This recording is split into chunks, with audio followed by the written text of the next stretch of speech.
while we were running through this 70,000 square kilometer area called the Meseta, some of the harshest terrain I've seen, we started to come upon these craters, and these giant craters that were acres wide where people were actually living.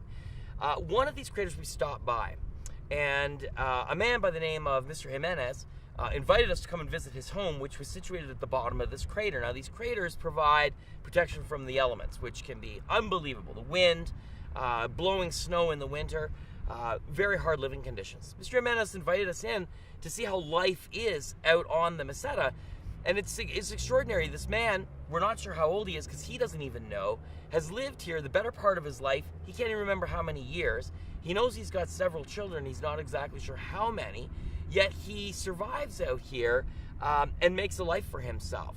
He provides for himself. There is no electricity. He has a propane canister without fuel in it.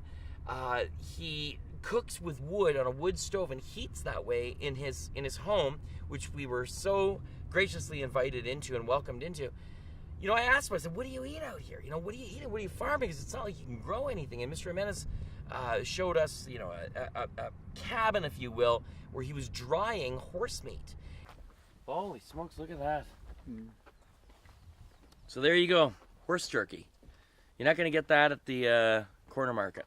And so during the long winter months, he relies on sort of like a horse jerky, if you will, and he even gave us a piece to bring with us. There's so many extraordinary stories that I could share with you about our visit with Mr. Jimenez, but, you know, suffice to say, seeing a man who relies on an AM transistor radio to get his news, to get messages broadcast to him personally and the other 25 people or so that live in this huge Meseta region, powered simply by batteries, no electricity, living completely off the grid. I mean, it's truly living on the edge of the earth.